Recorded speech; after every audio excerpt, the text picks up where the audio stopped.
Howdy, and welcome back to the podcast. This is your host, of course, Ben. Hi, my name's Ben. And then we have Courtney Boyer.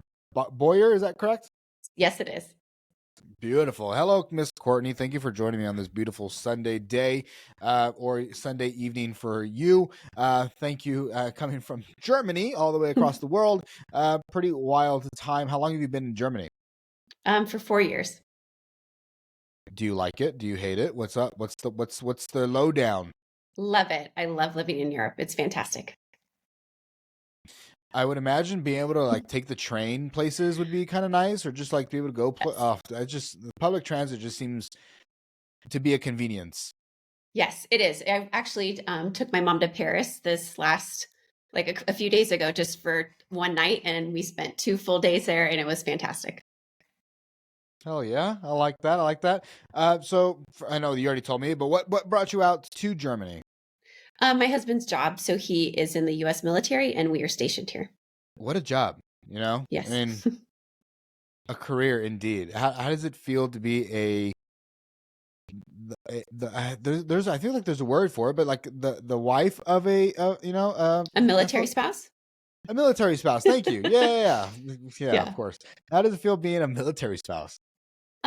I mean, good. I mean, we've been married for almost 19 years, so it's pretty like normal part of our life. I've heard, a lot of mixed things where it's either a super awesome experience and also where it's a super challenging experience. Yeah. And so, I mean, I guess it helps that you guys have been together for as long as you have. Mhm. Was he in the military when you first started? You guys Oh first started no. dating? Oh no. He definitely wasn't. And so we're a little different. My husband's a physician, so he decided to join after he got into medical school. So that was not part of the path at all. Very cool. Why did you take the path? I think so he really admired his grandpa, who was a World War II Purple Heart recipient and had a really close relationship with him. And then there was to be honest, a really great recruiter there from the Army, and he just sold the life. And my husband was pretty open and loved the idea of serving his country and traveling. And so I said, okay, if this is what you want to do, let's do it. So. Love it. Well, Mhm. I love to hear about him, but at the same time, I want to hear more about you, right? That Okay. we're here to learn about you today. That's So right. tell me a little bit about why you currently exist in the world. What is it that you do? Gosh, why do I currently exist? So I am a relationship and sexuality expert, and I'm also the author of Not Tonight, Honey, Why Women Actually Don't Want Sex and What We Can Do About It. Oh, this is going to be so fun. I'm going to tell you, I'm going to tell you about all my relationship problems, and I need your help. Fantastic. I am actually an expert in them. So, So I think a lot of us have. I mean, obviously, it's a common thing that we find. It's just relationships tend to be, for whatever reason, I think difficult. Is that something that you find that is common? Most people find relationships to be hard? I think it depends. So I think that, humans can be hard, and humans in relationships make for hard things to happen. So, we are constantly, growing and changing. And even if we feel like we're not changing that much, we still are experiencing things, and that affects our ability to show up in relationships. I'm currently in we're going to get a little bit, I guess. I normally am not super personal on this side of it, but I think Okay. it's fitting. So here we go. Hopefully, this doesn't go. I don't know. We'll see how it goes. So I've heard it all. Just tell me what you got. it's less about me telling you, it's more about the listenership, right? So like, I don't know, everybody gets a little bit of a lens into exactly what this guy's going through. They're like, I don't know, man, this guy's kind of a wild dude. So I think it's more about that for me. Like putting that stuff on social media or on out in public is, I think, vulnerable, Of course, so absolutely. I just finished meeting with my therapist a little while ago, which is something that I've been doing for a long time now. Good. And it seems that there are patterns that are easy to fall into of being dissatisfied between relationships. And it seems that it's very possible that I wonder at what point do I put a stop to the the repetitive pattern of either something within the relationship itself or on a Mhm. bigger scale or a bigger picture where I continue to find about 3 years and I'm out, like it's Mm. usually right about where I figure out, I think I'm done. Mhm. Questioning whether if I can even be in a long-term relationship, if that's Sure. something that I'm even designed to be able to do, Mhm. Yeah.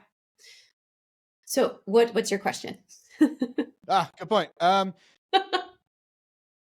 Is that normal? I mean, is it normal to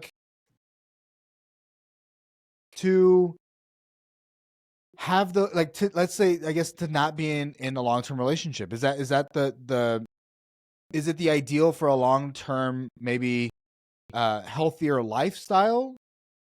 Or is it normal just to be able to go through, these 3-year relationships and then move on? Yeah. So I don't really love that question. Is it normal? Because I don't think that it serves anybody by answering that. What I'm more interested in is why you find yourself in a pattern where you're stuck every 3 years of like, peace out, I'm jumping ship. I think that what a lot of people fail to realize is that relationships are mirrors. And so we continue to attract people that are meant to teach us something. And so we will continue to engage in patterns and attract similar types of partners until we learn whatever it is or heal whatever it is that we need to heal before we're really ready to embrace love for ourselves and then love for another person. It seems that a lot of if I look back on most of my partners, they tend to fit like these, I guess, these general concepts of like caring individuals, high achieving individuals, Yeah. and I mean, I absolutely love it. And I think part of a problem maybe that I have, maybe it's not a problem depending on, um, is a, an enjoyment of getting to know about people. And I think Mm-hmm. that it's helpful in this space of podcasting, where every single conversation is a fun conversation. I get to Mm-hmm. learn a little bit about somebody new, but at the same time, in my romantic relationships, maybe not the most ideal, where it's like, yeah, you might like really like to getting to know people, but at what point is there a boundary of, okay, I've really gotten to like this other individual, and now, but that's not okay anymore because I'm still with this other person, rather than just being a serial monogamous, which is, I don't think, necessarily healthy either. Yeah.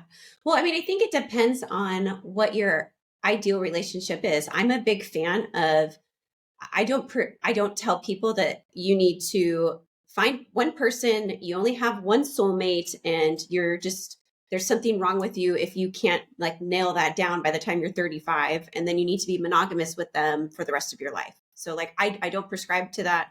I don't believe in that. I think that traditional monogamous relationships work for some individuals and non-traditional relationships work for other individuals. And so I think that what I would encourage you to do is what kind of relationship style am I most drawn to?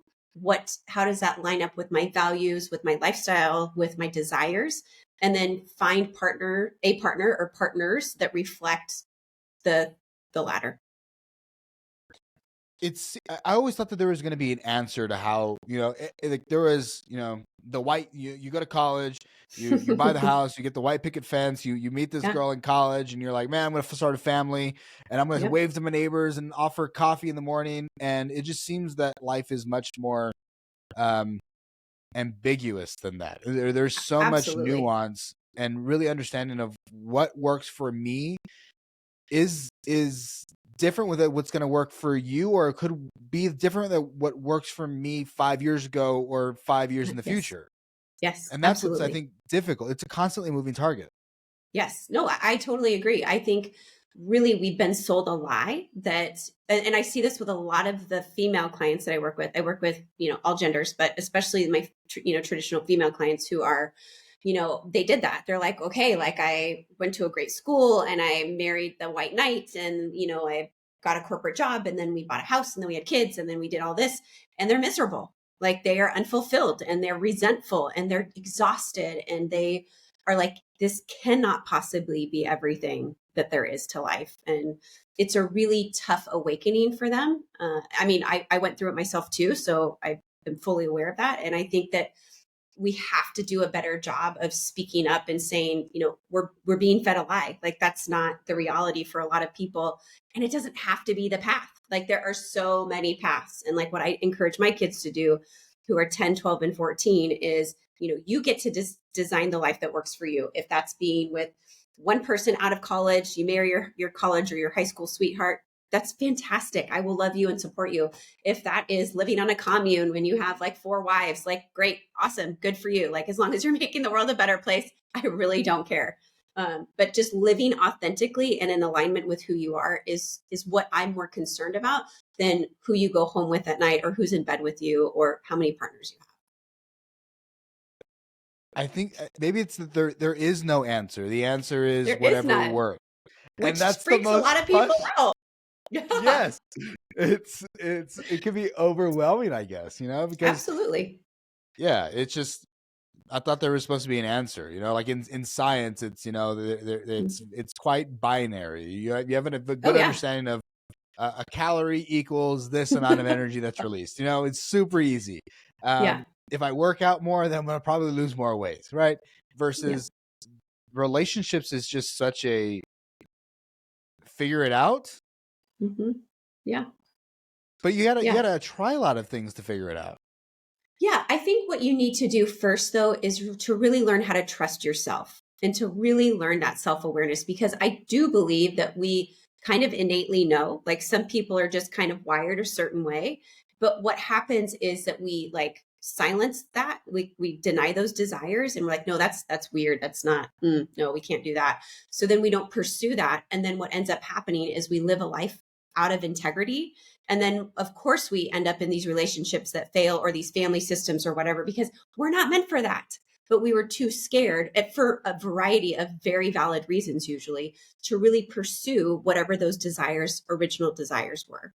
And so that's why I will give anybody who needs permission to go figure out what it is that you need and what lights you up and what makes you feel complete or what makes you feel supported, because that's really how we create communities and societies that are full of love and joy, and not what we're currently in. What are we currently in, Courtney? I don't know what you're talking about. Yeah, I have no idea. I've not watched the news for a while, so.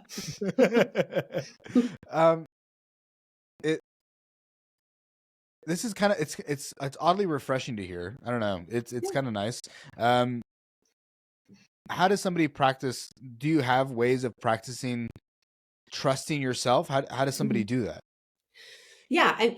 But you increase self-trust by increasing self-confidence. And so what that means is we start to identify the things that make us feel confident about ourselves. And it's kind of like the whole chicken and the egg. Well, I can't feel confident about myself unless I know what makes me feel confident. And I don't know what makes me feel confident until I do things that make me feel confident. So what I try to do with my clients is to really help them. I'm like I like to call myself a pleasure activist. So I try to help them figure out how they can create a pleasure centered life. Because when people are in a pleasured state, and I don't mean necessarily sexual pleasure, because that's where everybody's mind goes. They're like, oh, I hear pleasure, I think orgasm, I think climax, I think, getting off. And that's a small piece of it. But if we look up what pleasure means in the dictionary, it's like a state of happiness or things that bring you joy. And that is what I'm concerned with helping people come back to, is helping them to identify, what are the things that bring me joy? What are the things that I innately desire? Do I desire to be around a lot of people? Do I desire to be, in a cave by myself and typing on codes and all of those things? Do I desire to be in the woods or in big cities? Or do I desire just to hold this cup of coffee and really just inhale that in and find the pleasure in those little moments? And when we start to incorporate those intentional moments into our life that are filled with pleasure or joy or tuned into our desires, that's when we begin to build trust in ourselves. And then that's when we start to say, yeah, okay, I know what I need to do here. And then we start to take action from that place. I like that a lot. I think sitting in that moment of, I would journal quite a bit, and especially in the mornings where I used to live on a nice sized plot of land, and you just walk outside and you have a little cup of coffee, and watch the cows or to hear the cows mooing and being disgusting animals, and then like being able just to listen to what's going on and write that down and make like, wow, this is actually something I really enjoy, right? I like sitting by the water and having a cup of coffee, or I like to go and have a fitness coach or class, right? That's something that I enjoy. Yeah. And so I think just leaning into those things and trusting that those things are safe and they're okay Yeah. is the kind of sounds like the ticket or the key. I think it's, for whatever reason, it seems to be easy to get away from. Oh, absolutely. Because what you just described is not productive. You are not producing. And if you are not producing, then you do not add value to my company. You don't add value to whatever it is. And so that is how we measure our worth, is our ability to produce. And then companies, society, they want us to consume. And so if we're out here in the middle of nowhere listening to, Betsy the cow and drinking our, Starbucks latte, like, we're not a part of the machine. We cannot be controlled. We cannot be pressured. We cannot do all of those things. And I think that when we really start to live in a more pleasure-centered life, that is when we start to, like, it's really an act of resistance. It's an act of resistance against, the patriarchy, against society, whatever it is that you want to call it, that says, I'm choosing to put myself and my desires first. And from that, I can live in alignment. And that's where abundance comes. And that's where all of the good things.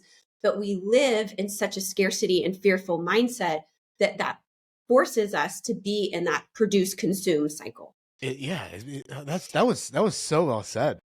Thank you. That was so well done. Have you talked about this before or something? I don't know. This is wild. I mean, well, not actually. I mean, I talk about that's one of the things I love about these podcasts, is that I get, like, people will ask me a question in a certain way, and I've never said it that way before, usually. And so I haven't said that typically in that way. Yeah. Clip it. I think that's also why I appreciate the podcast. It's, it's a meeting of the minds. We have this like boiling pot that we're both like just putting information in, and then whatever comes out of it is very unique to that moment in time. And then you get to record it, and then like save it forever. And then, I always think, like, whenever I have friends, or like you are now considered a friend. If I have somebody who comes I love on friends. the podcast, right? They're the best. You get to, like, in case the worst thing, worst case scenario happens and that person, they leave the earth, they pass away, then there's a memory of that person that I got to share with them. And God, that's just like the most beautiful thing for me. I just like I could listen to that over and over and over again. It's like, oh man, she said it like this, or he said it like that, and like we laughed about the stupid shit, and like that's, I don't know, it's super valuable. And I think that it is very much so an act of resistance and I don't know, upbringing. It's like very Catholic upbringing where it was no, like, you're not supposed to really have a good time, right? Sex is bad. Absolutely not. No. Pleasure is a distraction, or sometimes it's a reward. It is never the path, ever. And you're preaching quite the opposite. I'm preaching the opposite. I think that we have got it completely wrong. And that is why I work with so many burned out, disconnected, depleted individuals, because they have shunned pleasure, and they have shunned like who they are and their desires, and felt like there was something wrong with them because they felt or believed the way that they did. And I'm here to say, no, those desires are meant for you. Like, there is a direct reflection of the incredible person that you are, and that you are meant to be here on this earth. And when we deny that, that is blasphemous. It's very inauthentic. And I think the people that, it's not just the individual that lives maybe a less fulfilling life, but it's also the people around them that they could have had a bigger impact on. Yes, right? Like, absolutely. Yeah. You do nobody any favors by shrinking yourself. I'm going to cry. Oh, that's okay. This is a safe space. Don't shrink yourself, Ben. Don't shrink yourself. I won't. But good. It is definitely, I think, a hard practice, but at the same time, something very simple. It's adding in those little things of go out and have that conversation with that person. And some people are just, they're not going to take to it. But you know what? You kind of know your tribe, like that. Well, that's not my people. right? Like Yeah. maybe I don't belong at that specific bar or that specific gym or Yep. in that book club, right? Like, and then you finally find the place that you are supposed to be, and then you unlock this like different side of not a different side of you, but the person that was always really there that just didn't have, Absolutely. again, the safe place to be vulnerable, to giggle and laugh like ridiculously the way that you know, other people might laugh at you for, but like that's genuinely how you like to belt, you know, like it's Yeah. you know, yeah, it's very fulfilling, potentially very Absolutely. fulfilling. Yeah, it can be. And I think too, knowing that who what you discussed about, the podcast and the beautiful moments that we can share, like that is what we have the opportunity to do with people in real life in communities too. Like, and just because I'm a part of this book club or this gym or whatever right now doesn't mean I have to be there forever. It means I can be present in this moment, in this season of however long that is, be my most authentic self, give, receive, and then continue on. I think there's a fear that's associated with like, again, maybe this is just the same idea that just I guess framed in a different way. It's just that there's a fear with leaning into, I think maybe it is that trust, of fear of leaning into those pleasure centers. I personally have Yeah. gone through some addiction in my life, and I kind of think I struggle with understanding that where is the line of this is pleasure good versus pleasure bad, right? Because I've Yeah. gone down the pleasure bad of Yep. you know, whatever drug or Yep. alcohol that I was consuming, or even just getting addicted to doing work to the point where I forget about home life, you know, or my own personal Absolutely. life. Yep. And so I think being an addict makes it almost harder to trust myself. But I don't know that it needs to be that Absolutely. way necessarily. But I don't know that that's true. No, I don't think so. I think that the addictive part of us, we have to remember that it is there to protect us from pain. So that there's some type of pain that we experience, some type of trauma that the addict part of us believes that the only way to keep us safe from re-experiencing that is by drinking or by using or by shopping or going to the gym or whatever. And so I think that I was interviewed on another podcast and someone asked me, well, you can drink but for pleasure, but then when does it become an addiction? And I said they're not even related. People who are addicted to alcohol don't drink for fun. They drink to numb the pain.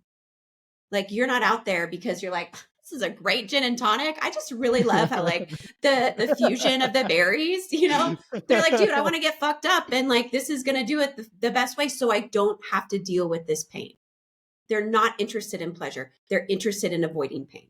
And that's a whole other topic. And so I think when we're aware of that and we acknowledge that, and because we've been fed that fear of like, I'm going to enjoy this chocolate cake, but then if I really get into my pleasure, I'm going to eat the whole freaking thing. And you're like, oh, okay, maybe, but like if you're doing it from a place of love because you are honoring that desire to have some chocolate cake, like that's not the entire cake typically. I mean, maybe in some very rare instances, but really saying, I'm going to honor myself by stopping after one or two pieces. And because that's all I need. I don't need to do this extra thing because then I'm going into escapism or avoiding. And How did you start did you ever struggle with finding your own pleasure? Like, I don't know, you oh, kind of said yes, but like, yes. how did you, fight? How did, at what point were you self-aware to the point of, oh, this Gosh. is, I'm avoiding the pleasure centers, and then now how do I readjust and then live a life that's more authentic? So I grew up very religious. I grew up in a purity culture. I don't know if you're familiar with that. In the evangelical Christian church, it's very much Yeah. the emphasis is on waiting to have sex before you, waiting to have sex until after you get married. And so, like the whole, purity pledge, we had purity rings. This you save yourself for your future spouse, and if you don't, you're basically a whore and God is going to damn you to hell. I mean, it's just it's a whole thing. So I grew up like that. Look at me now. No, I grew up like that, and so I got married very young at 22. I had never had sex with anyone besides my husband when I got married, and I did not really have any clue what I was doing. I was really focused on being the best wife, whatever that meant. And so making myself sexually available, I had a high sex drive. And so I felt like, okay, like this is great. And when you're married to somebody who's studying for the boards and in medical school and residency, and he's not around a whole lot, then you think, and then when he is, he's really tired.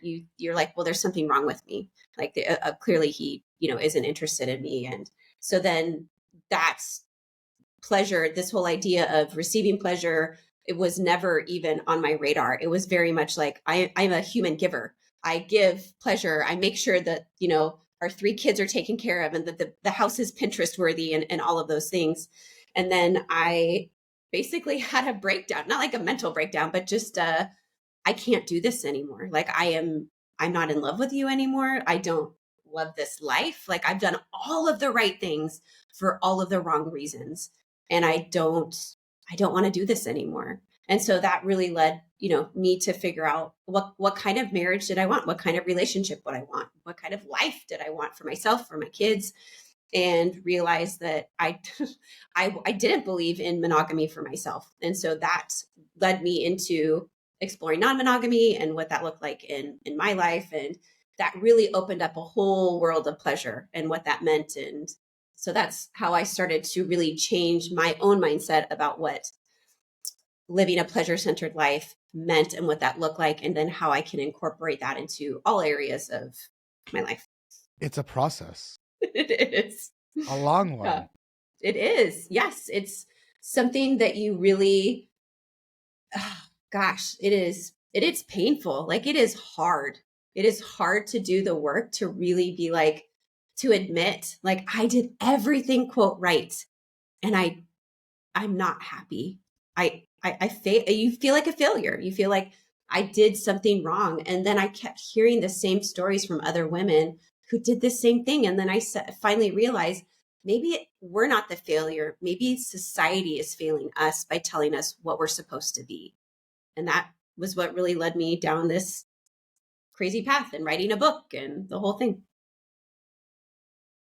I don't like the fact that you were, I don't know, man. It's just, it's inspiring. And I think it's also like, it makes me feel more comfortable to realize that it does take time and it is a process. And just because I'm in this current situation of being unhappy and I'm really in the moment of like really struggling right now of being having this odd confusion of what relationships are supposed to be like and what are they like to me, but then what should they quote unquote be like? And well, let me talk to my mom about it. And then like mom's supposed to know. Well, mom gives me mixed answers from one year to the other year. And then at the end of some relationships, my mother's like, yeah, she wasn't the right one for you anyway. It's like, well, why were you trying to get me with her to begin with? Like, oh my God, And so it's at the end of the day, it only feels like the person that can be trusted is Ben, because there's a lot of inputs from a lot of sources and constantly inundated with what a quote unquote perfect relationship should look like. But the more that I am in therapy, the more that I realize it is unique to me. And there are so many different ways to look at a person's life. And that's fucking beautiful. And I think that's what allows us to live such cool journeys and adventures. But at the same time, it is kind of like feeling lost at times. But that is part of what an adventure exactly is. Yeah. Yeah. I mean, I could hand you the roadmap and be like, Please? This is exactly what you're going to do. Right. But then like then you're a robot. Like, is that what you want? Like, you just want to check the boxes. And I get it, because that feels safe, because in our brains, predictability is equivalent to safety. And that's what we need to stay alive in our brain.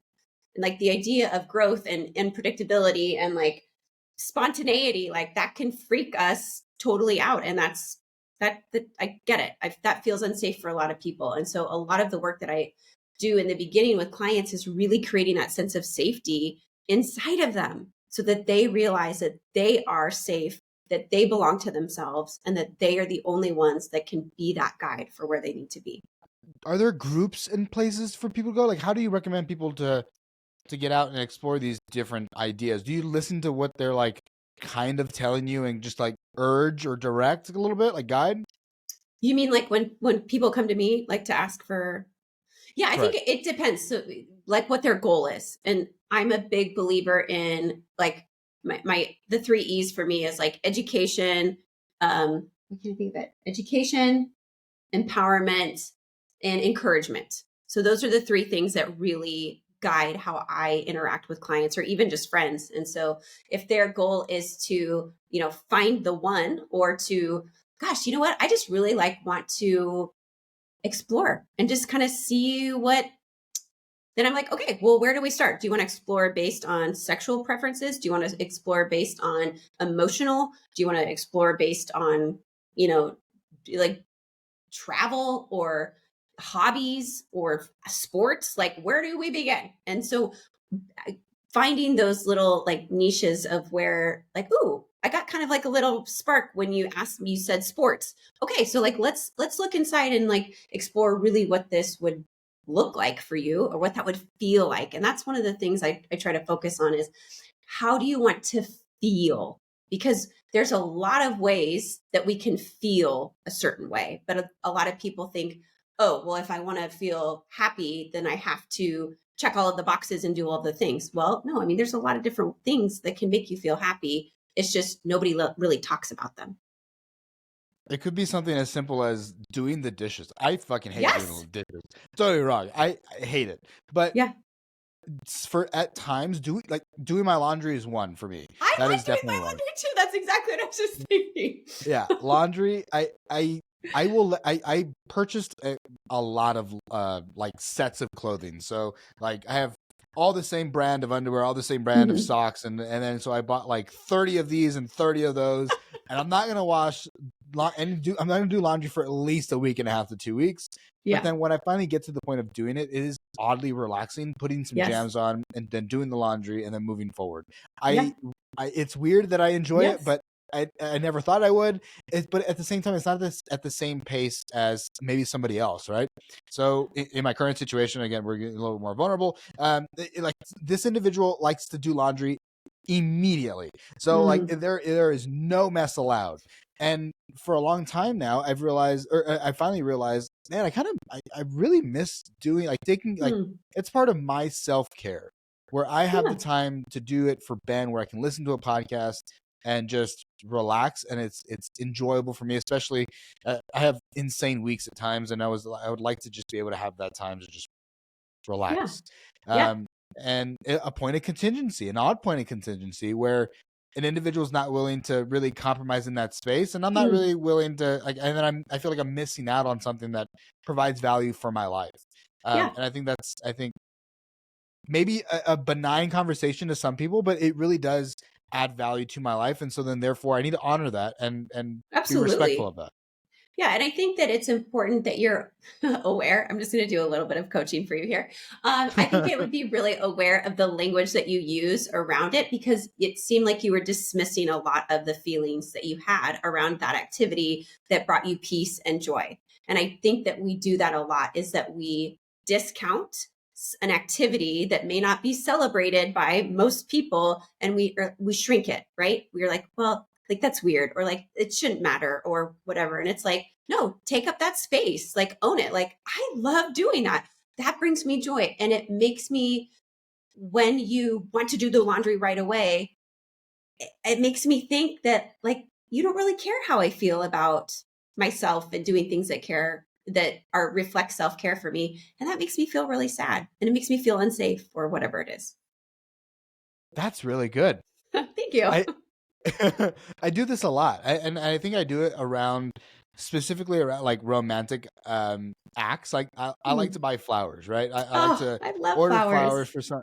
It's such a guy's gift, right? But it is. I like to do them on the days that aren't obligated. I don't want to do it Yes, on Valentine's. absolutely. I Yeah. want to do it on Thursday because why the fuck not, right? Yeah. And I sometimes will say, oh, that's just the stupid lame stuff that I do. That's what I like. And I think part of it is like almost a protectant for when I was like a kiddo, is like being the sweet guy, especially in a very Hispanic culture. Like in 98% of our population are very Hispanic males, or Hispanic, and then you have that kind of that patriarchy kind of idea. Yeah. Being sensitive was not something that was attractive. It was something that was pretty looked down upon. Absolutely. And so I think I still to this day will kind of like Mm. undermine those acts of love or kindness. Yeah. Yeah. But then on the opposite end, I think for the other individual, it's like for some reason I feel like it adds like I think it's a little confusing. Like, why are you saying that that's lame, right? Versus like that's Mm. very not lame. Like not nobody like in that those specific relationships, like nobody ever has done this for me before. So it's not something that's Yeah. lame, something that I appreciate. So why say it like that? It's like, well, just in case you do think it's lame, it's a good way Yeah. for me to just keep myself safe. Absolutely. Yeah. And I think too that if you connecting with that little boy of you to say like, man, we got to give this gorgeous girl beautiful flowers there. Like he I bet he would be beaming, And so really trying to make peace with that part of you and honor him and think about like, I don't want to diminish him anymore. Like I want to celebrate him and I want him to see how far we've come. Like try to think about that the next time that you start to discount it. And I think it's great that you recognize it's a protective mechanism. And then I would encourage you to take that next step of, so let's be these badasses that redefine what masculinity and love and care looks like by not apologizing for showing that affection.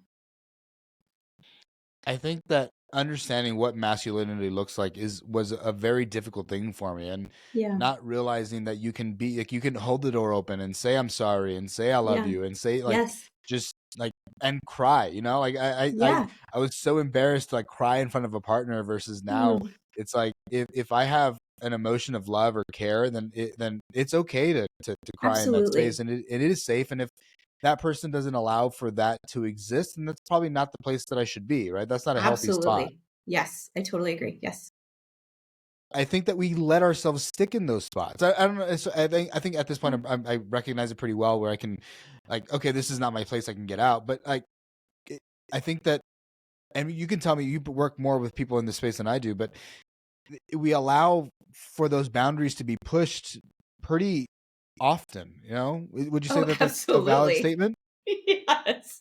Yes, absolutely. Because I think sometimes, like, I know that I grew up in a very, and I was actually talking to my mom about this, about how there was this need to like prove myself because I was as an attractive, articulate, assertive young woman in the conservative Christian church. I was seen as a distraction. I was seen as somebody who like I needed to shrink myself because it wasn't acceptable for me to be who I was. And so I would find myself being in these relationships with men where I had to prove myself. I had to prove that like you were worthy of paying attention to me because you weren't really supposed to be paying attention to me because I was going to cause you to lust and tempt you and lead you astray on the path to hell. And so I found my right. And so when I started dating again, like recently, I found myself in that same pattern of I'm attracting men that I need to prove myself to, that don't prioritize me, don't consider me, that I have to be like, okay, but see how like amazing I am and like how like smart and sexy and fun I am instead of owning that. So even like a relationship expert like myself, I know that, right? And yet we still can find ourselves in these patterns because I hadn't yet healed that little girl inside of me who just wanted to be seen, who just wanted to be accepted for who she was. I think that is an unfortunate reality for I think a lot of little girls are Yeah. just like, no, it's okay. Like, I don't know, you have to prove yourself beyond just, I think, being objectified, and Yeah. I can't imagine that that's something that's necessarily easy to finally deal with and come to terms with, and then to do the work to adjust. Yeah. Yeah, it's a lot of work, but it is. I have never been happier. Like I was just talking to my husband about this like tonight actually, and just like I am so grateful that I spoke up and spoke my truth and just said I want a different life. I can't do this anymore. And it's been a rocky road at times and great highs and really low lows, but man, it is so much better on the other side. And not that you ever really arrive because I don't believe that like, well, now I'm done. Okay, happy now. There's still that growth and that opportunity and there's still lessons for me to learn, but man, it is a lot easier when you live authentically than when you're fighting who you are. Can I ask you about what non-monogamy looks like for you? Yeah, sure. So for me, I identify as polyamorous. And so that means that which is an umbrella term in and of itself. So if that means different things for different people. So I encourage, your listeners, if they do know somebody who's non-monogamous, and then you ask them, well, what does that mean? What does that look like? I think that's a beautiful question. For me, it looks like, so I just have one other partner besides my husband, and that's it. Like, I didn't enjoy dating a lot of men. Like, I was very much like, I know that I can give love and support and having a great time with two men in my life total. That's all I can do. And I have friends who non-monogamy looks very different for them. And so that's what it looks like for me. It does seem that, again, it depends on what fits your life. Yes. It is constantly. Did you have to figure that out at one point, or did you already Yes. know I have No. two is my limit? No, I definitely did not know at first. And I was like, oh, this is really like fun and exciting. And then I quickly realized how shallow some of the experiences could be. Shallow for me. They may have been fulfilling and, meeting the needs very like one and done. You could do one night stands, or there's lots of different configurations. And I didn't find that enjoyable. It didn't make me a better person. And that's really what I'm at that stage in my life. If it doesn't make me better, if it doesn't add value to me, if it doesn't expand, my consciousness, then I'm just not interested. I kind of shifting gears again. I don't know. It's just Sure. because it's on my mind. Why? Like, do you think that if I had I wanted to be in a relationship for 3 years and that's it, like, Mhm. honoring that and being okay with that is like, that's cool. That's normal. Again, not normal, right? Again, I understand you don't like that word. Does it, like, if that fits my life, then that's okay. Yeah, but I put limits on my partner, like the amount of men in my life, because I know the amount of time and energy. I only have so much to give. I think looking at why you put a time limit on a relationship is different. So what I would work through for you is, looking at, there is a biological connection that after 3 years, like, we switch either from that romantic love to a sustained love. And that's where we see a lot of relationships actually break down, is because that's the time, like, biologically, where our brain is not flooded with dopamine and like we get the high from being in love and everything. It's like more tempered. And so some people have a hard time switching from that romantic to the sustained love. And so that 3 year mark can be actually pretty significant for some people. So if I were working with you, we would take steps to be like, okay, so what's happening lifestyle around that? Is there a so I was talking to a girlfriend the other day whose marriage is really just imploding. And she was, telling me like, well, if I was single, like, I would be, financially destitute and nobody would want to date me. And I've got 3 kids and I'm 40, like, who's going to want me? And I said, if that's the story that you want to own, I will not argue with you. But if you want to tell yourself a different story, then I am open to helping you rewrite that. And so that's one thing I would encourage you, Ben, is to think about, like, is that the story that I really want to own? Yep. Every 3 years, that's all I can do in a relationship. I'm done. Or is there No, a different story that I want to write? no. Yeah, I think that's a quick answer, right? But I think There you go. it's a genuine answer. It's one that I can hear it immediately and say, no, that's not necessarily what I want. No. There you go. I think it's just learning that at time, like, how do you stay attracted to somebody? I guess would probably be a good question. Yeah. I mean, I think that novelty is right. That's the excitement. And I think when you are searching for, depends on what you originally get into your relationship for. So if you are only getting into a relationship with somebody because they got a banging body and they're a good time, that's going to last you maybe a year or so. Like, that's that. If you want somebody that stimulates you intellectually, that is there to support you emotionally, that may mean that they are like less physically attracted to, you're less feel like sexually, charged or whatever by them. But that is going to make it easier to switch to a sustained love and to maintain a different level of attraction. So I'm not saying that you have to go from like, well, normally I date like 9s and now I have to settle for 7s, Courtney. Like, thanks. I'm not saying that. But I'm saying that a lot of times men, especially when they're like, oh, I'm just, like whatever, I don't care. Like they get into these more shallow based relationships based on really arbitrary characteristics. And so finding somebody like for me, like there was a lot of very attractive men, but I was like, and this was in my bio, it said, if the conversation ain't banging, then neither are we. And I meant that. I was like, if you are not going to intellectually stimulate me and have a good conversation that like is engaging, I don't care how fucking hot you are. This is going absolutely nowhere. No, thank you. And I owned that. And I have a great partner who's I think is incredibly attractive and stimulates my mind just fine. So I think that I want to have both. Like I want to have the yeah, person that yes is a 9 that has a banging body, but yeah, I would go insane if I could only look at her and not talk to her. I mean, for yes, fuck, there's no way. I mean, yeah, needs to be able to be somebody who is, I think, like I don't know, somebody who's educated that can again like yeah, I like a good question asker. If I'm saying yeah, some words and somebody's like, well, why? Like, I don't know. They just come up with like, where did that come from? Like, that was so good. Like, you're really making me think yeah. about Think. what, Yeah, yeah, you're really making me think. And I really appreciate that. It's, yeah, and for some reason, I've always thought inside my head, oh, well, they like both don't exist. You can't have mm, somebody who's both very attractive and very intelligent. Those don't go interesting. together. And Yeah, then the more that I got into, I guess, like higher education and whatever, and continued just to meet with more people, it's like, wow, you can get both. yes, you can. I 100% agree. And again, it's that story that we want to believe.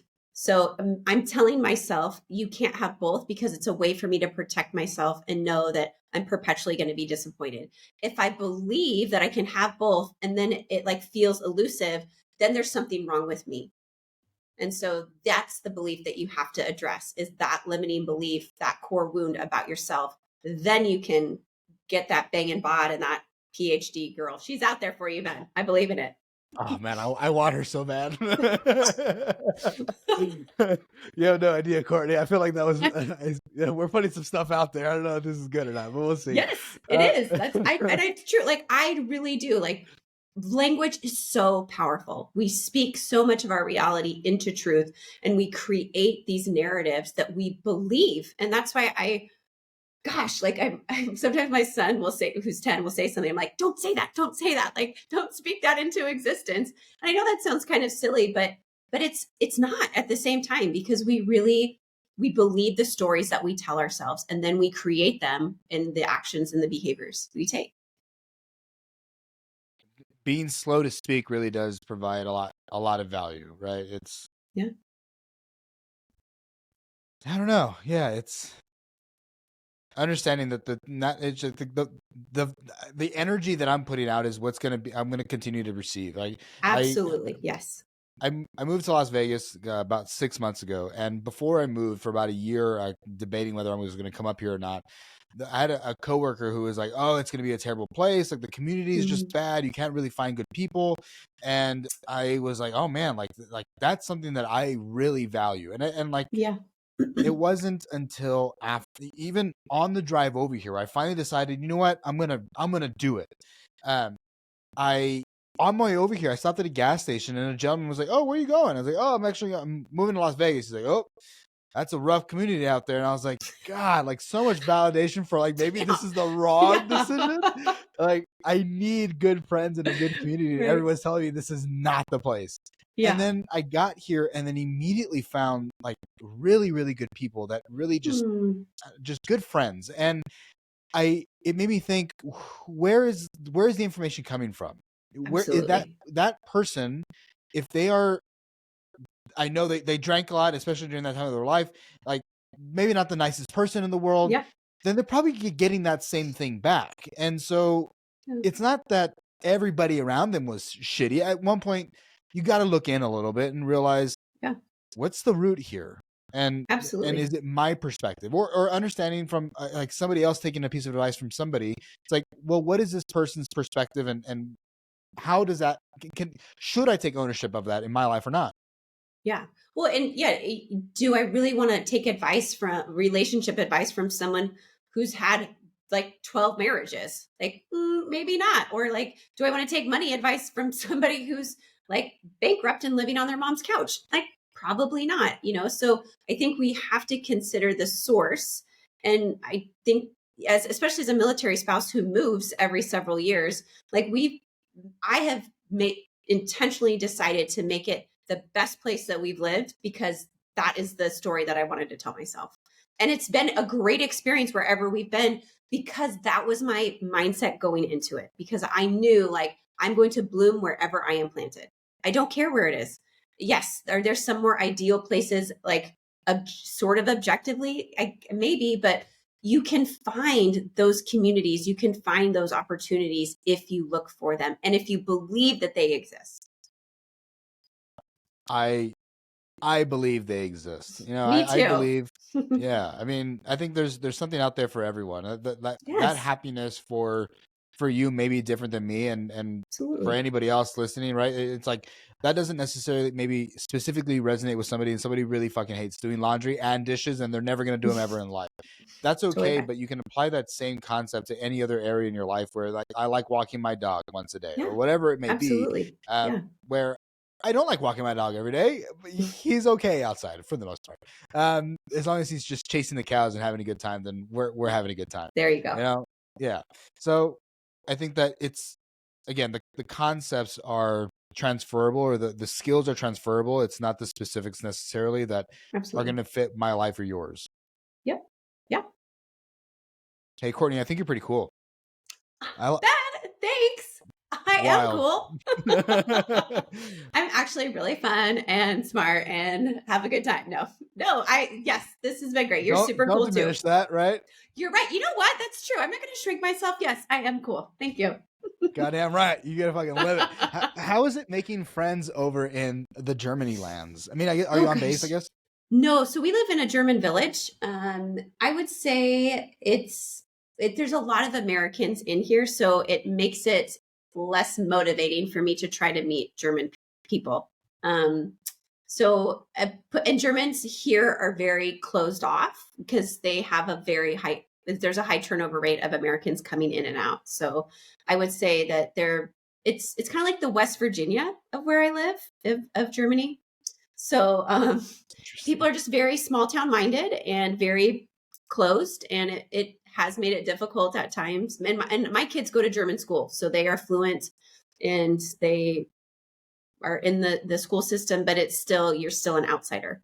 So That's super cool. That's super neat. yeah, Can you tell yeah. me a little bit about your book as well? Sure. Yeah. So I wrote this book because I really wanted women to realize that they are not alone. One of the two questions that I get asked the most by women are, what's wrong with me? And am I broken when it comes to sex?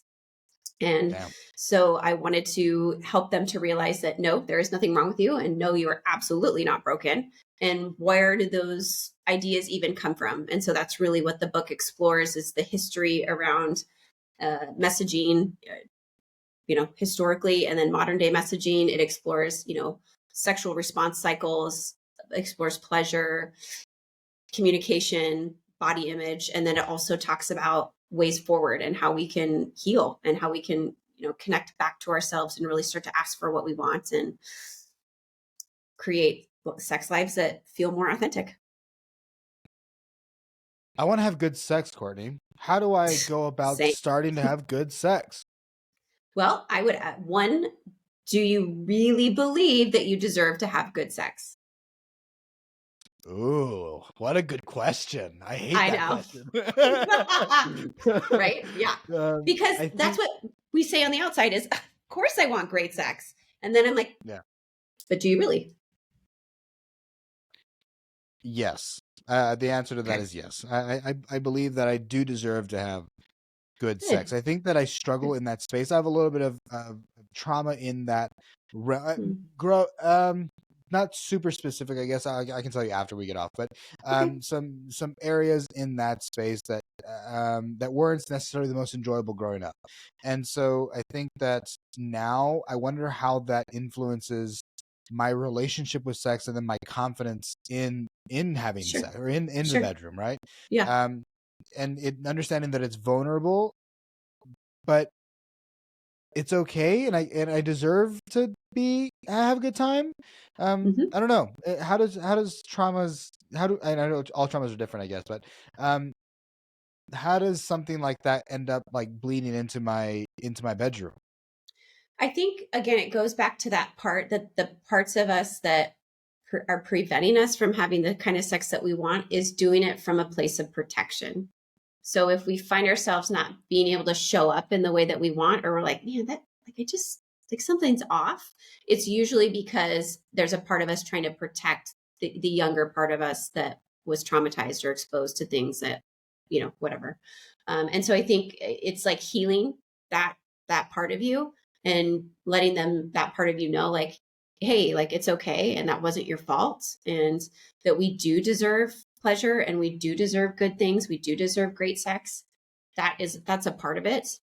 A lot of when I work with individuals around this is just that permission. Like I give myself permission to really have a good time.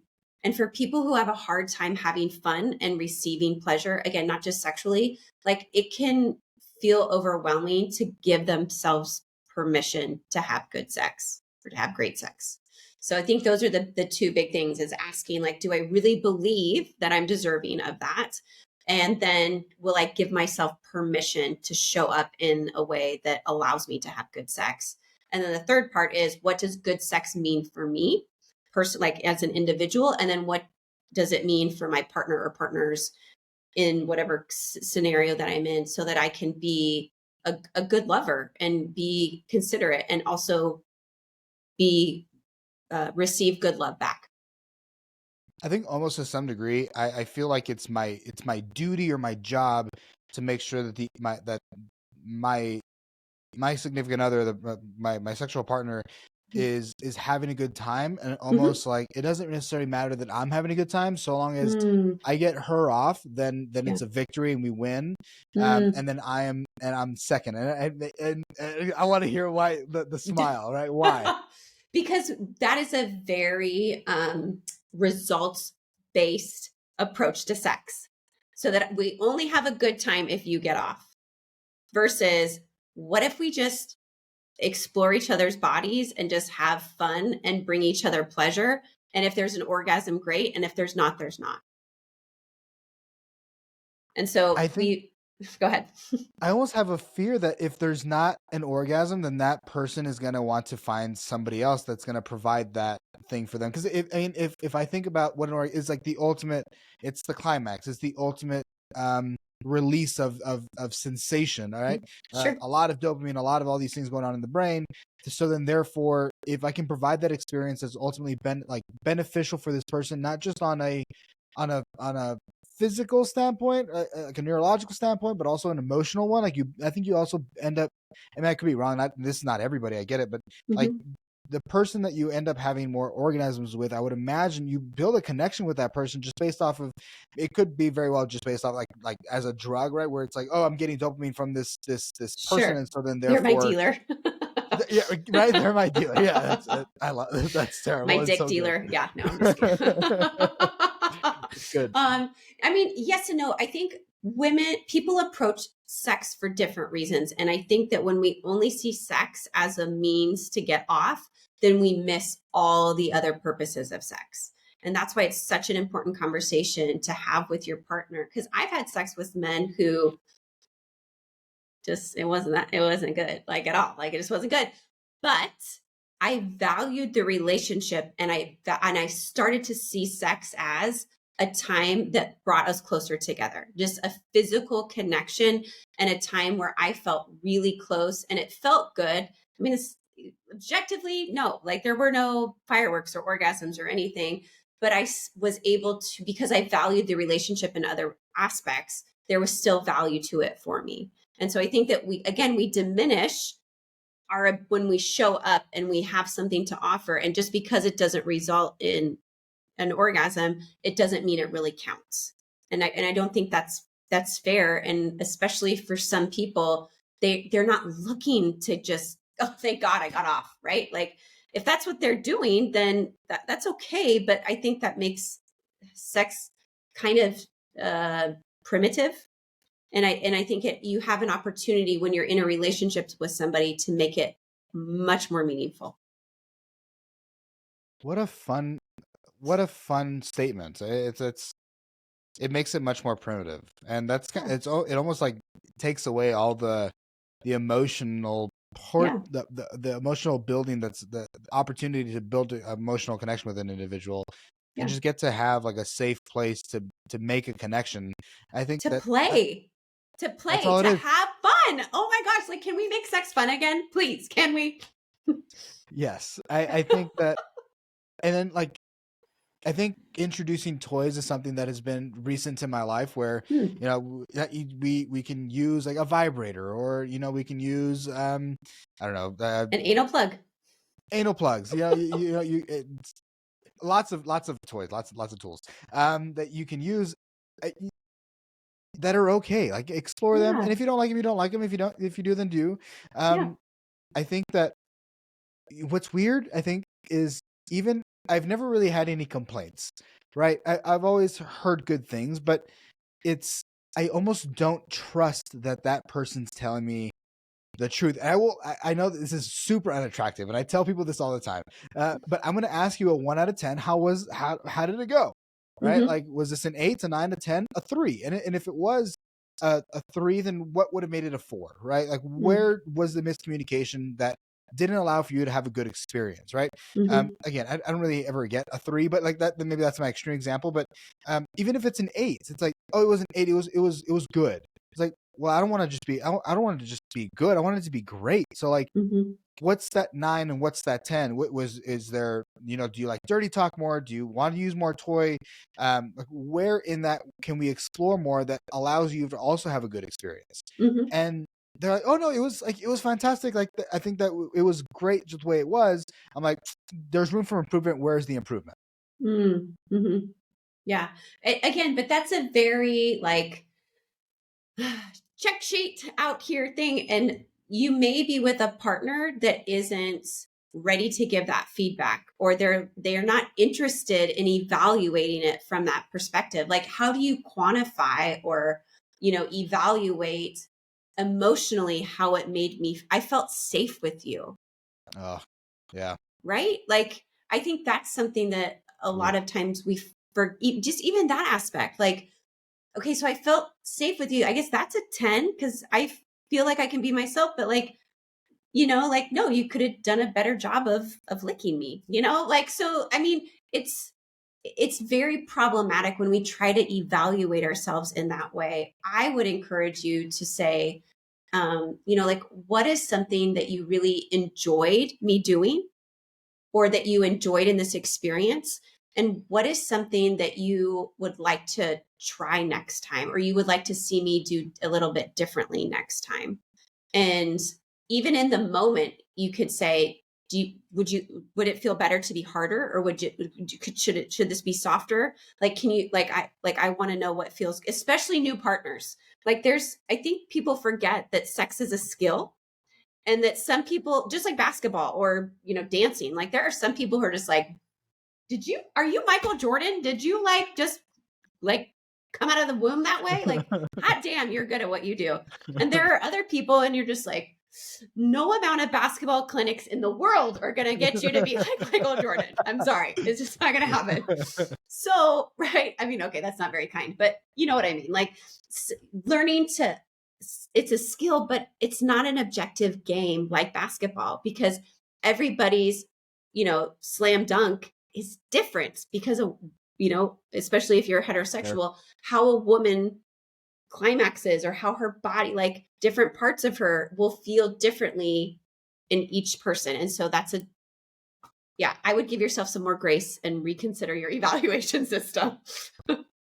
I've done it in the past where it was like, are you seriously asking me a 1 out of 10 I've never scale had right now? anybody flat out give me a scale before. That's a fun one. It's usually taken so well. They're just like, oh yeah, I definitely want to evaluate this Mm. entire experience Mhm. seconds after we've completed. Oh, This you is do it right after? Ben, oh my gosh, no, you do. Please. Oh, I cannot. I'm Uh, embarrassed for you. Oh my gosh. Maybe not like right after, but I mean, pretty Oh, shortly okay. after, for Okay. sure. Okay. Yeah, yeah. Uh, 5 minutes max. Okay, Okay.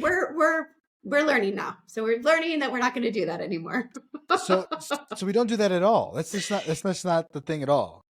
It's not, I don't think there's anything wrong with saying like, is there something that you would enjoy more of? And like, yeah, I would enjoy, or like, actually, I don't enjoy oral sex at all. So can you please not do that? Or yeah, I'd like it if you fingered me while you also did blah, blah, blah. Like, okay, cool. Like, that's great. So giving me specific examples. And then is it okay if when we're in the moment that I ask you, like, do you want it harder or softer or a little bit here, a little bit there? Because that's not what we see in the movies, right? That's not what we see in porn. It's just this innate knowing of like, well, of course he knows where to put his dick. Like, then she's going to come 25 times. And that's just not that is not reality. Like, and that What? is, I know, spoiler alert, friends. Like, that's just, sorry to disappoint you. So like that is a part of getting to know your partner. Just like if you cook for them, like, did you enjoy the chili? Like, man, it was really spicy. But maybe the last girl you made it for, she was like, it wasn't spicy enough. So learning to communicate, how can I meet your needs? Because that's what I'm interested in. I'm interested in meeting your needs because your pleasure matters to me. And I want to establish communication in all areas of our relationship. So many things. So, okay, no more 1 out of 10s. Got it. Okay. Got Nope. it. Asking more, I guess, open-ended questions is really the ticket there. And I think that Yes. it tends to be that same reality in I think most conversations, right? Like Yeah. if you really want to get to know somebody, you don't ask the yes or no's, but ask the open-endeds. What happens when I have somebody who maybe is, oh, whatever, anything goes? It's like, well, like, what does that mean to you? Like that doesn't. If you give me everything, you're not really giving me anything. Right. I would say, can you give me one thing that really like turns you on? Like one area of your body that you really like me paying extra attention to. Good one. Yeah. And then start there, but then Yeah. Then start there. And then you can make it like a scavenger hunt. Like, okay, and then I'm going to move here. So how does this feel? And giving them permission to be like, I don't really know. It's not so much. Oh yeah, no, I like that. Okay. And then like you're taking note. And again, but the purpose of that isn't an orgasm. The purpose of that is exploring pleasure, experiencing pleasure, having fun, playing. If your partner knows, because women feel that pressure. Like we feel that like, okay, it's already been 10 minutes and I haven't come yet. And like, he's going to be wondering like, what's wrong with me? Why can't I get there? So if we take that off the table and say, I don't give a shit if you have an orgasm, not because I don't want to give you one, but because I don't want you to feel pressure to do that. I'm interested in getting to know how you react to how I please you. I know. that's good. So stuff like BDSM stuff where we like choking and things like that. I think I almost worry that I'm going to hurt somebody at times. Sure. And I know that there's like, there's definitely cues, like put the hand on top of the hand and like we tap or pull or whatever it may be. Mm-hmm. But it's still I'm a pretty strong guy, right? I'm a pretty big dude. And I, at times like, oh no, like you can go harder. And it's like, yes, but like, I'm worried that I'm going to like break your trachea. Like I'm going to murder you. Like how does somebody navigate? I mean, like I guess maybe specifically in the choking world, but any sort of like bondage kind of like game. I mean, having the safe word, I guess, is kind of what comes to my head. But like, what are some other things that you would kind of suggest? Yeah, I would suggest like what asking them, what has been your experience with choking in the past? Like how far have you gone? Like, can you show me with I'm going to put my hand on you. Can you squeeze my hand to the point where it feels like I need to stop so that they're the ones in control? So that way you get an idea of that. I think sometimes people, especially women, will be like, yeah, choke me. Like, bang, like whatever you got to do, like flog me. And you're like, do you actually enjoy that? Or do you think that that's what he enjoys? Like I see this with deep throat stuff too. Like, do you really enjoy that? I mean, good for you, girl, if you do. But are you just doing that because that's what you've seen in porn and that's what you think he's expecting you to do? And so having that conversation of, I don't expect you to do that. Or is that something that you think that I want you to do? Or what has been your experience with this? And is this something that you like, that this really turns you on? And that's great. Like, again, not from a judgment perspective, but really from a place of curiosity of, so that you're really getting to know your partner. But I think a lot of that, oh, there's so many assumptions made because of porn. It just makes me so angry. Yeah. Does porn ruin sex? Um, Gosh, I'm not anti-porn. I would like to say that I'm not anti-porn. I am a smart consumer of porn. I think that people should be smart consumers. And I think people need to remember it is for entertainment. It is not for education. And so it's like watching NASCAR and remembering that's not how you drive. That is what you watch for entertainment. I'm not going to have my son watch NASCAR and be like, okay, now go out and drive. We'd be like, what the fuck? Like, no, that's a terrible idea. And yet that's what so many of our adolescents are doing is they're watching porn. I cannot even tell you how many men in their 20s. I'm just like, that's not how women's bodies, that's not, what? And I know it's because their education was porn. You don't just like slap it as hard as you can? I mean, no, that sadly just doesn't. You just jam it in there a bunch of times in like 5 minutes. You're not squirting everywhere. I am shocked. Shocked. I want my money back. Damn. I think I mean, I was exposed to porn very early on, and I think that it almost makes me feel less than. Like if I can't perform to that degree, then and remembering that there's a lot, even though that I know that, that people are injecting Viagra straight into their penis, right? They are like, people have prepared days or whatever it is to allow for the best production value to exist. And even if I know that thing, it's still inside my head where I'm like, man, but I'm not, I'm not performing like that. So like, how can I perform that way? I think it What is, way is that?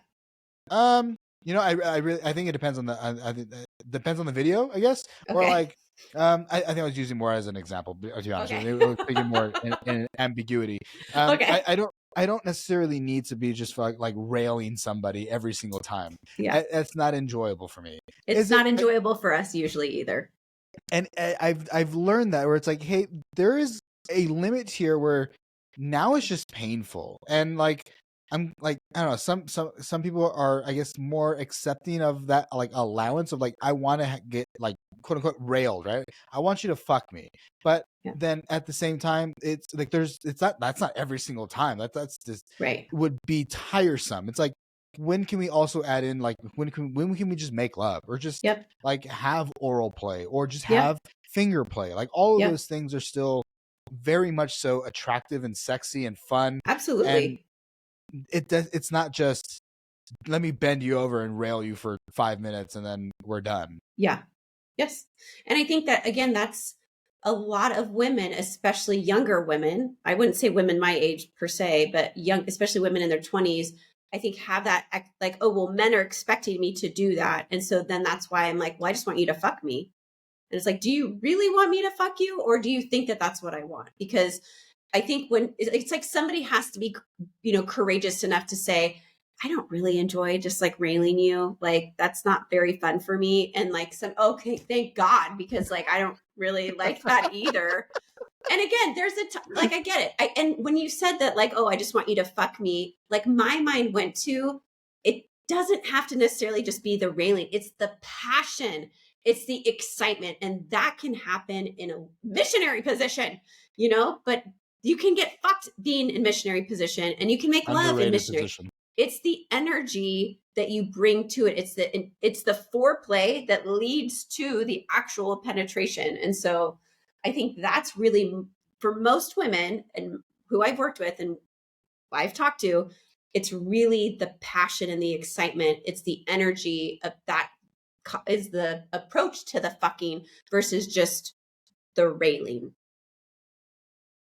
I think most guys don't. Maybe I'm wrong, and this is maybe from my own personal experience, but I don't think most guys really like to rail all the time. Like it's like, Yeah. but nobody's willing to speak up and say, "Man, I'm getting really tired doing this shit. I would like to just slow down a little bit." You know, like I Yes. want, like it's tiring. You know, I got to put in Yeah. work, and I'm like coughing over here, and ooh, you know, Yeah, my rhythm's off. Like, yeah, no, and again, it's that vulnerability in sex. And if we see it as a performance, then of course we're going to get frustrated with ourselves because we're not showing up and we're not delivering whatever performance, the railing, the moaning. Oh gosh, that drives me insane.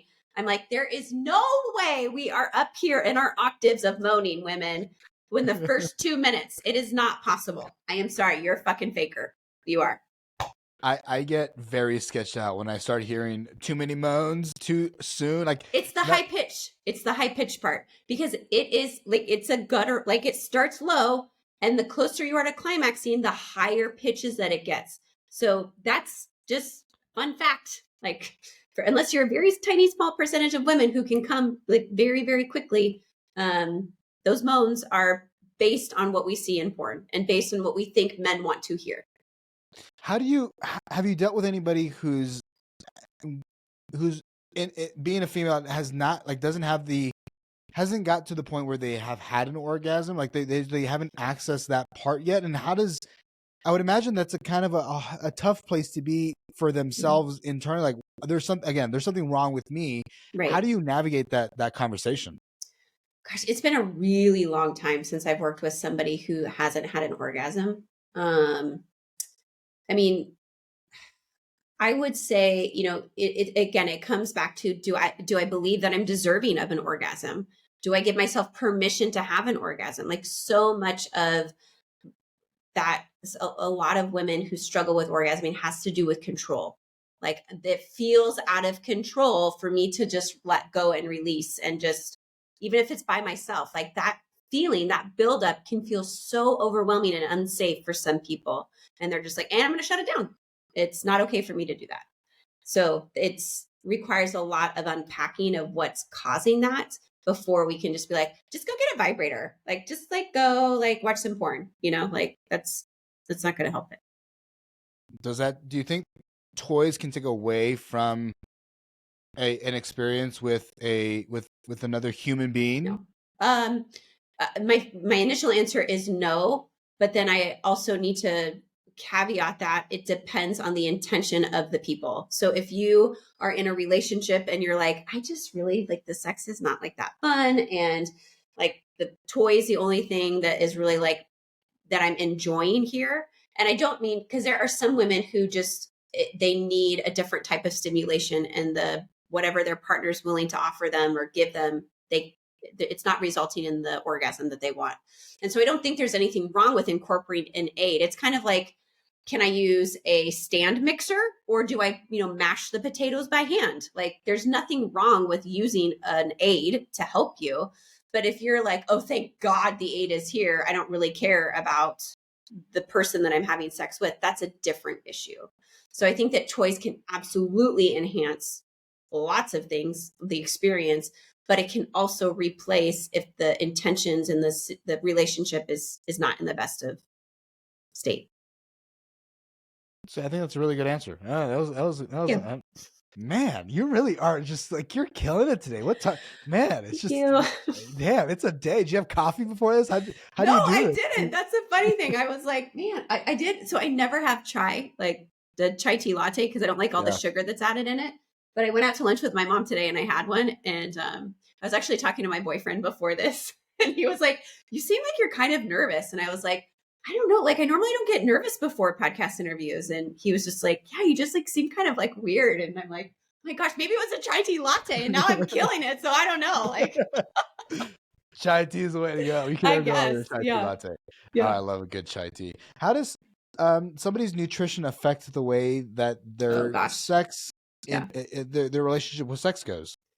I mean, significantly. If you don't feel good in your body, like emotionally, like or just physically, like that is going to affect your ability to really let go and enjoy sex. Like if you're like, oh my gosh, like I've got so much indigestion, or I'm like bloated, or I haven't had a bowel movement in 3 days, like that's not a lot of fun to work with, or not, and it's not fun to feel either. And that energy is contagious. And so just bringing that to the bedroom is really, yeah, it's problematic. So definitely, I think, when people are like, well, how can I have better sex? It's really a holistic approach. It's, how much are you moving? How are you doing like mindfulness stuff? How's your nutrition? How's your sleep? Like there are so many aspects that they just all depend on each other. I like it. I wonder, there are definitely times in my life where I've been maybe better with my diet, and then times where I was less ideal with diet. And it really does make a significant difference with how I feel. And I think that like I'm too full kind of thing. It's like if I have cheese at the end of the day, it's not okay that I feel like it's not okay that I say that I'm too full. But hey, that's a real thing. Like Yeah. I don't feel well in my stomach, but it could be, Yeah. it could have been a really, it's also a good like, I think a good cue for me. It's an additional cue to say, hey, this isn't healthy for me to begin with. Like, if Mm-hmm. I want to take care of myself and provide myself the best chance for an opportunity, then I should take care of myself. And Yeah. so I don't have the dairy. And if it leads to, and if I am confronted with the situation of having sex in the evening, then I feel more confident and comfortable in that moment Yeah. because I didn't Absolutely. choose to do the thing that was less ideal for who I am. And I think it's a way to honor your relationship too. I see that sometimes with men when it comes to drinking. They're like, my erections aren't as good. It takes me longer, meaning, like they just don't feel like they're as in it. And so they want to honor their relationship by being like, you know what, I'm not going to have that second, shot or glass of wine, or because I want to be more present, or I want to not perform per se, but like just have a better experience, sexual experience. I Oddly enough, I feel like I not too long ago, I had a partner that I was like very physically attracted to and was sober, and I for whatever reason was maybe it was harder for me to have that experience. It was hard for me to get hard, and that was Hmm. super weird for me. And like, why does that kind of stuff happen? That's a good question. I think there can be this like buildup. I mean, there's a couple things that come to mind, but the first thing is like there's could be this buildup of I'm so attracted to her. This is going to be so amazing. But then this protector in us is like, yeah, but what if it's not as amazing? So then like, okay, let's not like fully show up. So then we can kind of like self-sabotage so that we protect ourselves. So then we're like, see, like, and then we kind of keep this like buildup in our mind of, and that preserves the fantasy. Damn. But I wanted it to be a good time. Of course, I have had an experience these 100%. I know exactly what that's like. I have, yes, had that experience. It can happen to women too. Absolutely. Really? Yes, yes, yes. What I don't understand always is when, like, I don't necessarily always trust that my that the lady that I'm with is currently turned on. And Hmm. it's like, well, there's a physiological cue of Sure, understanding that this person is now more lubricated and therefore most likely turned on, but it's sure. still something that's like, well, are you sure? I don't Yeah. know, why does that, and so is it normal for, or does it happen where a female just doesn't, like, they just don't, self lubricate at all? Yes, I mean there's different conditions, and depending on where a woman is in her menstrual cycle, that can also affect age. Also affects her like her wetness or her lubrication. But yeah, I mean there's definitely women who have can be physiologically like physically turned on, but not. They're like, I'm not consenting. I do not want to do that. I'm not wanting to do this. And there's the opposite. There's women who are like, yes, like I want this so bad, but for whatever reason they're just drier than usual, or they're just always more dry. And so that's why getting verb like, I want you, I want this, like please don't stop, like whatever the cues that you have are so important.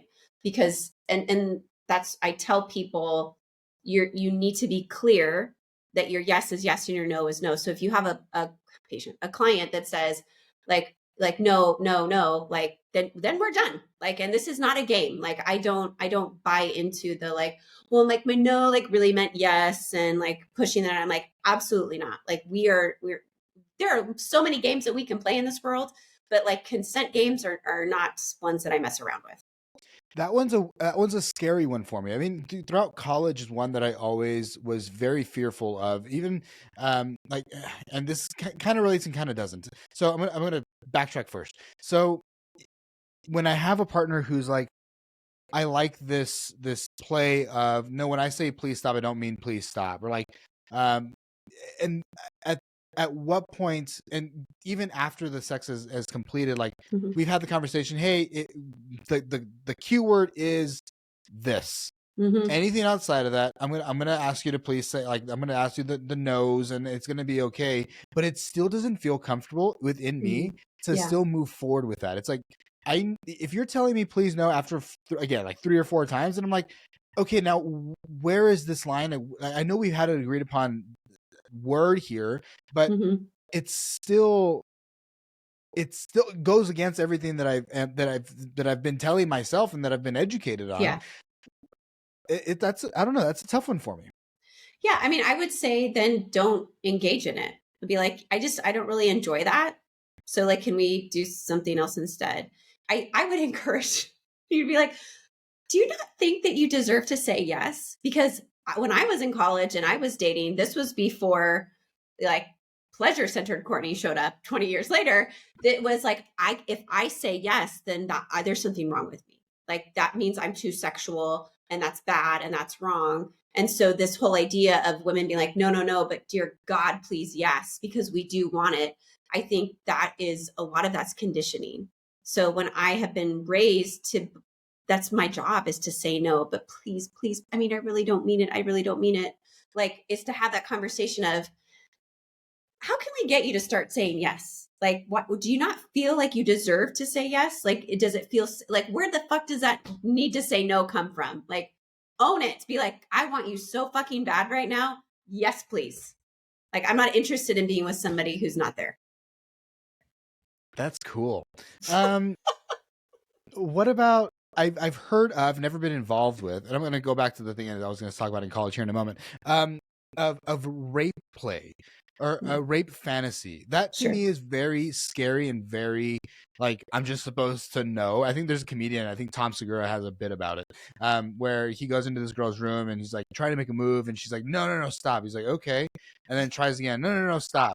And then finally he's like, all right, well then, like, I guess I'm gonna leave. And then he gets a call from her the next day. He's like, hey, what happened the other night? He's like, what are you talking about? You told me no. It's like, well, I have a rape fantasy. I was hoping you would just continue no matter what. It's like, am I just supposed to know that and just like rape you on the whim that Yeah. you like this? Like, that's insane. Yeah. I mean, so there's a thing, it's called consensual, non-consensual, if that makes sense. So it's a type of BDSM that is like a scene, but you have to have agreed upon parameters beforehand. Like it's a whole, like a lot of BDSM it's play. And so think of it like it's like an act in a way, but it's also a part of you. And so I think that people don't realize that the extra prep work that takes to get into the consensual, non-consensual, rape plays or whatever you want to call it. I think that they can be fulfilling for the people that are involved, but it requires a lot of communication beforehand, trust, whatever of those things. It's not that scenario, but with that comedian, no, that would, no, no, no. He was smart to walk away.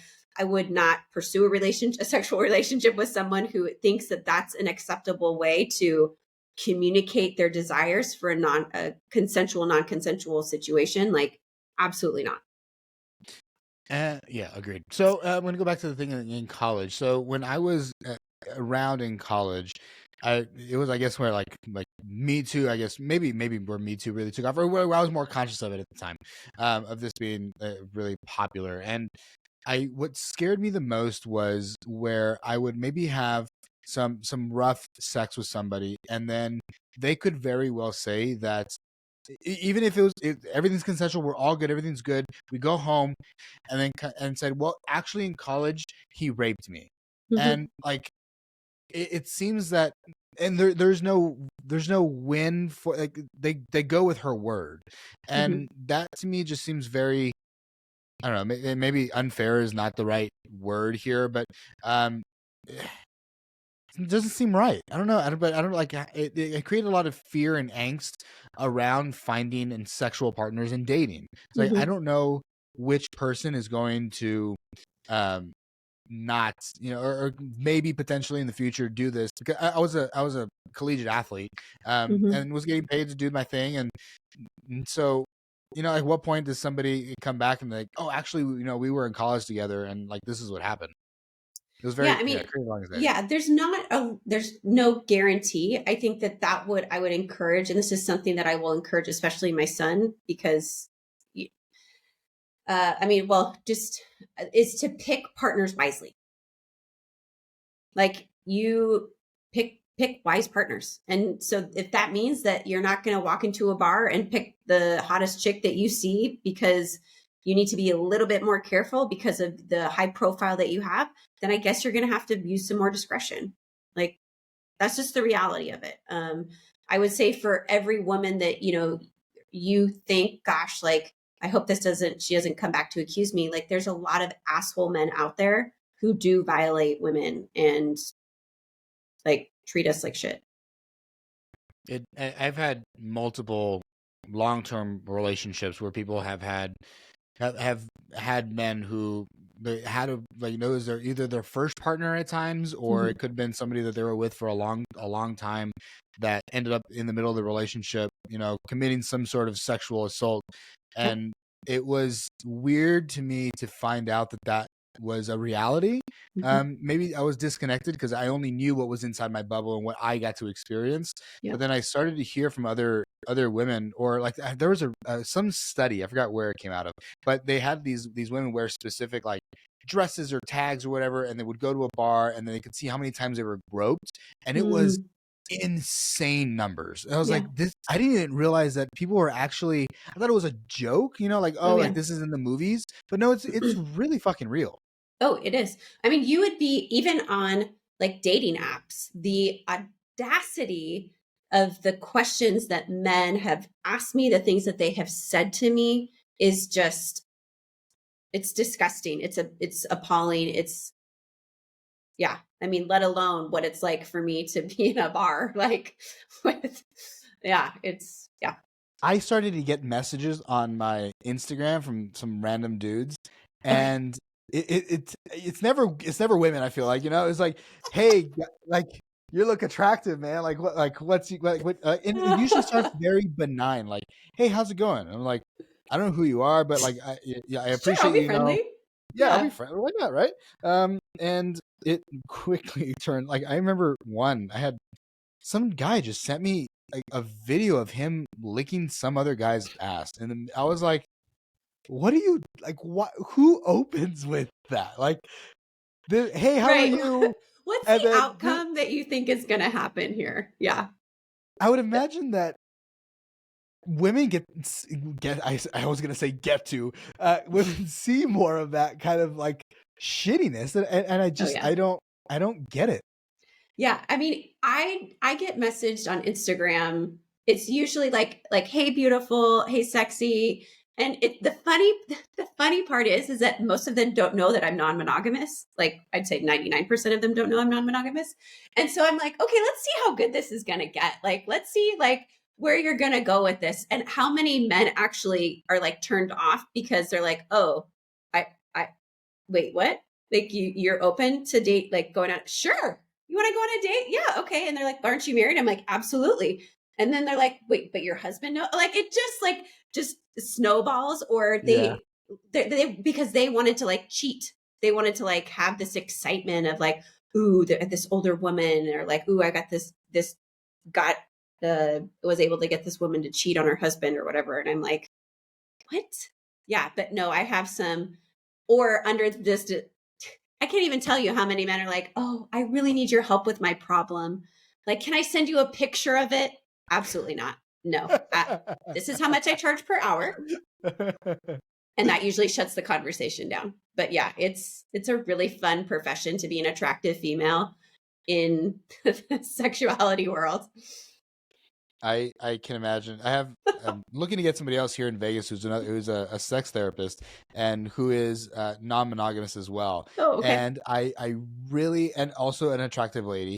And I am in, like, I can't imagine that it's a very easy time, especially, I mean, like, I don't know. I think we've seen the stuff on. I mean, maybe we haven't. I don't know if you have, but like maybe I have. The like therapist has sex with, like Oh whatever, yeah. right? And I I would get imagine asked that by that. Yes, so often. Like, so have you ever like fucked a client and I'm like, and we're done. We are done. We are done talking. That is definitely a conversation stopper. it's like it's fun to watch. Sure, that is your maybe a fantasy for Yeah. somebody, but that is not the way that this relationship is designed. This No. relationship and my role here is to make your life better, not just to bring clients in and then fuck them and then move on. Like that's insane. Well, and what I say to them is that people come to me when they feel like they are at their most broken sometimes. And to violate that trust and that sense of safety in that space is not only unethical, it's disgusting. Like, and I'm not a rule follower in general. Like, I'm like, I don't really follow these rules. But when it comes to that, when people are so like they trust me with their most deepest, darkest things, I would never violate that. And the fact that you find that you even think to entertain that idea, like I get it. Yes, we see it in porn, like, yeah, it's fun and whatnot, but like that you lack the insight to like really think that through, like that is not somebody I want in my life. Yeah. Have you fired clients before? I have not continued with clients. So usually what I've done in the past is done a container and then I will say, I think it's probably best that you find someone else to work with, or like what we were able to accomplish, like we got what we came for type of thing. Yeah. That's a good way to go about it. That's very professional. That's cool. I'm very professional. So part of we're gonna tune out here very soon. I wanted to ask, just for somebody who may be interested in getting to, I guess maybe find their own therapist or Mm-hmm. relationship counselor. How do they go about that space? And then Yeah. how does, if somebody who's listening who's inspired by your journey and wanted to take something like similar and Mm-hmm. become somebody who also helps others in those struggles, what's the education like for that? So it depends. So I'm a little different. So I have two master's degrees. One is in education and human sexuality, and one is in mental health counseling. And then I also have a certification in life coaching. So I am a bit unique in that I blend the two fields together. I think to answer your first question, it depends on what you're wanting help with. So a lot of times therapy will look backwards, look at the past and try to heal that and figure out like what's going on and what's preventing me from really being in the present. And coaching is much more like looking to the future. And a lot of times those are like containers. So like I'm going to work with a coach for 6 months on how to like build my business, or I'm going to work like with a personal trainer for 6 months on, to build muscle. Whereas therapists, you don't usually work in a container. It's pretty open-ended and ongoing. So depending on what it is that you're looking for, that will really guide which way you're going.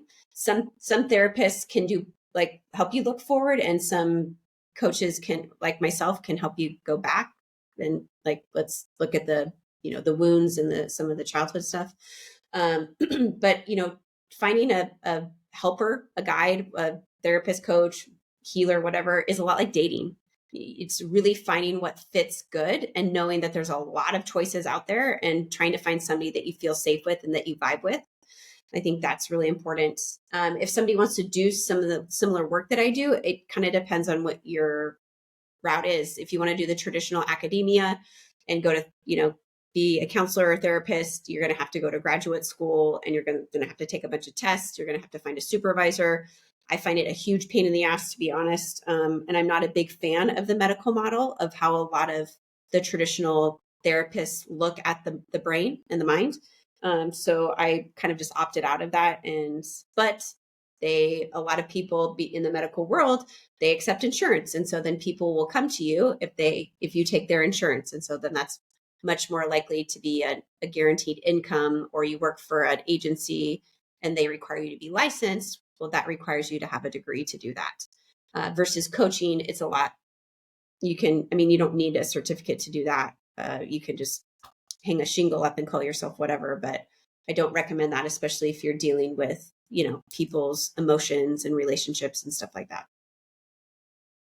I love it. I love it. Well, thank you so much. And maybe I don't know, where do people find your book? Plug, promote all the stuff you got, and then leave us with a little bit of advice. I think just kind of sum up what you think for today, or how you're feeling right now.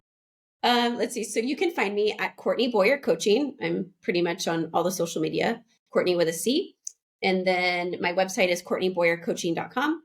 My book, Not Tonight, Honey, is on Amazon and also on my Instagram linked, pretty much any booksellers, you can find it on that. It's on Kindle as well. And then right now I am offering intensives. So for people who are looking to do basically like a boot camp for their sexuality and really reconnect with themselves, I'm offering 30-day intensives to work with me. And then next year, I'm super excited for this. I'm going to start offering retreats, so sexual empowerment weekends for small groups, and then also one-on-one. So where it is 3 days of just all about working through your sexuality stuff and really creating a sex life that works for you. I love it. Thank you. Well, thank you all for tuning in. I appreciate it. We're going to end the recording, and then we'll stay on the call for a little bit if you don't mind. Sure. So thank you all again. Make sure you guys go check out the book. I hope you guys enjoyed this conversation as much as I did. Love you all very much, and be safe. Take care. Courtney, we'll see you again. Thanks, Ben.